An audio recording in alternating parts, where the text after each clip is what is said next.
क्यों तैयार है आपका आज का करंट अफेयर। मैं हूं आपके साथ Saurabh. Current affair daily with Saurabh, मंगलवार 19 मार्च 2024। स्रोत दैनिक भास्कर। देश का पहला ऑयल पॉम प्रोसेसिंग संयंत्र अरुणाचल प्रदेश के रोइंग में बना। यह संयंत्र मिशन पॉम ऑयल के तहत बना है। ताड़ का तेल या ऑयल पॉम एलईइस गुइनिसिस के फल की लुगदी से निकाला जाता है। कृषि विश्वविद्यालय जोधपुर की ओर से आयोजित की जाने वाली जेट संयुक्त प्रवेश परीक्षा में पहली बार न्यूनतम आयु 16 साल तय का प्रावधान लागू किया गया। Dragon fire. ब्रिटेन ने अपने dragon fire laser directed energy weapon का सफल परीक्षण किया है। यह ब्रिटेन का पहला लेजर हथियार है। यह हथियार ड्रोन को निशाना बनाने के लिए बनाया गया है। इसकी उच्च शक्ति वाला लेजर 1 किलोमीटर दूर से सिक्के पर सटीक वार करता है।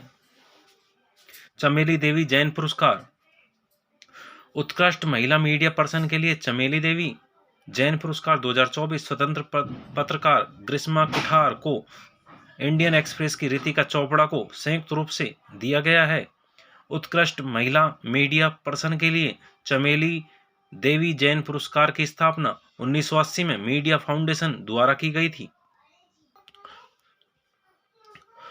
लामा लॉबजेंग एक प्रतिष्ठित आदिवासी नेता और लद्दाख के प्रमुख बौद्ध भिक्षु थे, जिनका हाल में ही निधन हो गया है। लामा लॉबजेंग ने 1984 से 19 साल तक राष्ट्रीय अनुसूचित जाति और अनुसूचित जनजाति आयोग में सेवा की। इन्होंने बौद्ध धर्म की थेरवाद और महायान दोनों परंपराओं में मठवादी प्रशिक्षण लिया था। C vigil app. लोकसभा चुनाव में आदर्श आचार संहिता के उल्लंघन पर निगरानी रखने के लिए भारत निर्वाचन आयोग द्वारा बनाए गए ऐप सी विजिल ऐप पर शिकायतों का समाधान किया जा रहा है। देश का सबसे छोटी उम्र का करोड़पति बच्चा। देश की दूसरी सबसे बड़ी आईटी सर्विस कंपनी इन्फोसिस के संस्थापक नारायण मूर्ति का पोता एकाग्र रोहन मूर्ति सिर्फ 4 महीने की उम्र में करोड़पति बन गया है। इस उम्र में करोड़पति बनने वाला वो देश का सबसे कम उम्र का बच्चा है। नारायण मूर्ति ने 240 करोड़ रुपए के मूल्य के शेयर पिछले साल नवंबर में पैदा हुए एकाग्र के नाम कर दिए हैं। 15 मार्च 2024 को नारायण मूर्ति संस्थापक इन्फोसिस के, इनकी पत्नी का नाम है सुधा मूर्ति, जिसे हाल में ही राष्ट्रपति के द्वारा राज्यसभा सांसद की शपथ दिलाई गई। नारायण मूर्ति और सुधा मूर्ति के 2 बच्चे हैं। एक बेटी है जिसका नाम है अक्षता और उनके पति का नाम है, जो ब्रिटेन के प्रधानमंत्री है, ऋषि सुनक। वर्तमान में क्या है? ब्रिटेन के प्रधानमंत्री। इनके 2 पुत्रियां हैं, अक्षता और ऋषि सुनक के 2 पुत्रियां हैं। ठीक है। उसके बाद नारायण मूर्ति के बेटे का नाम है रोहन और इसी का नाम है बेटे का, इस रोहन के जो लड़का हुआ है उसका नाम है एकाग्र, जिसके नाम की गई है 240 करोड़ मूल्य के बराबर शेयर। ठीक है।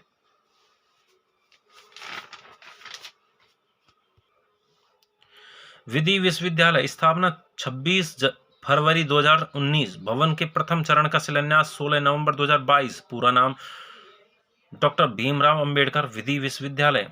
दहमी कला में 1 लाख वर्ग मीटर भूमि आवंटित की गई थी।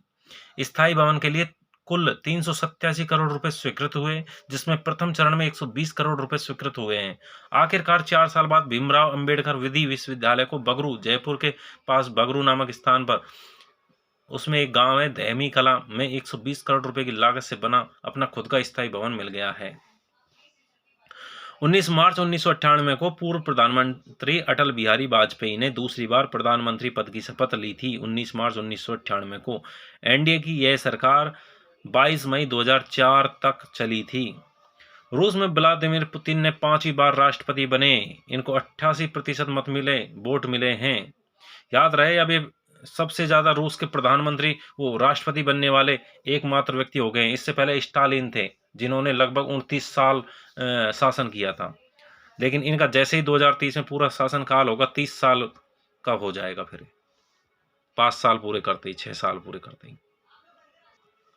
भारतीय डाक विभाग ने श्री राम जन्मभूमि पर 6 विशेष डाक टिकट जारी किए गए हैं। डाक टिकटों की छपाई में अयोध्या की माटी और सरयू नदी के जल का उपयोग किया गया है। डाक टिकट जारी हुए हैं। श्री राम मंदिर, हनुमान केवटराज, भगवान गणेश, माता सबरी के डाक टिकट, जटायु के डाक टिकट आदि शामिल हैं। रेलवे बोर्ड ने सभी जोन को निर्देश दिया है, रेलवे स्टेशनों पर अब जल्द ही टिकट, चाय, बिस्किट, नमकीन के अलावा आटा और चावल भी बेचा जाएगा। इसके लिए प्रत्येक स्टेशन पर यह सुविधा रखी जाएगी। अभी हो सकता है एक प्रयोग के रूप में कुछ स्टेशनों पर हो, लेकिन ज़्यादातर स्टेशनों पर हो जाएगी। एक वैन आती है, गाड़ी होती है जिसमें अपन सामान रखेंगे, उसका खड़ी करने का कोई शुल्क नहीं देना होगा।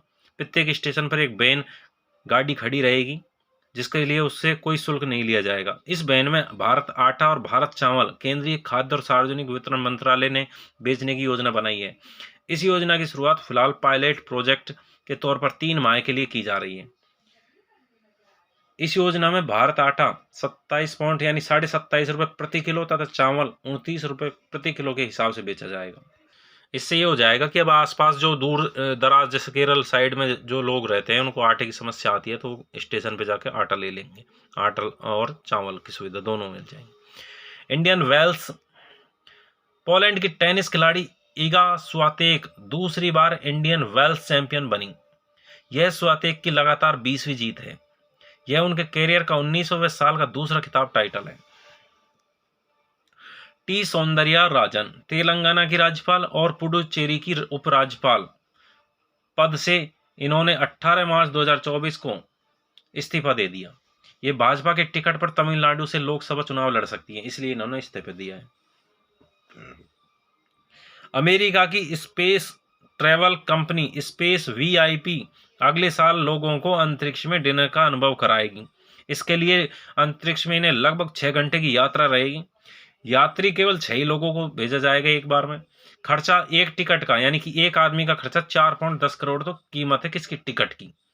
ऊंचाई, अगर समुद्र तल से ऊंचाई की बात करें तो ऊपर अंतरिक्ष में भेजा जाएगा, 30 किलोमीटर ऊपर तक ले जाया जाएगा।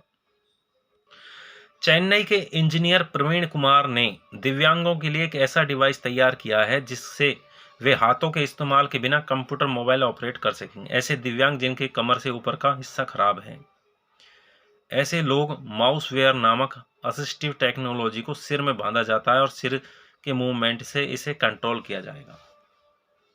अब आ जाओ राजस्थान के कुछ क्वेश्चन है, 5 क्वेश्चन है बस, उनका उत्तर सहित मैंने सारा विस्तार से दिया है ताकि आपको फायदा मिले। राजस्थान की प्रथम औद्योगिक नीति कब लागू हुई थी? तो 1979, 1978, 1971 या 1995। तो 1978 में प्रथम औद्योगिक नीति आई थी। राजस्थान की प्रथम पर्यटन नीति कब घोषित की गई थी? 2001 में, 2004 में, 2005 में, 1985 में। तो 2001 में ये प्रथम पर्यटन नीति आई थी। पर्यटन को उद्योग का दर्जा कब दिया गया? 1985, 87, 89, 91। तो 1989 में उद्योग का दर्जा दिया गया था। सूर्य नगरी सबको पता है, सूर्य नगरी जयपुर है, कोटा है, जैसलमेर है या फिर जोधपुर है, तो जोधपुर को सूर्य नगरी कहते हैं। पर्यटन निदेशालय की स्थापना कब की गई थी? 1955, 75, 65, 95। तो 1955 में ही पर्यटन निदेशालय की स्थापना की गई थी। इनके सबके आंसर ये जो दे रखे हैं कोष्टक में, ये इनके आंसर हैं सही। थैंक यू दोस्तों।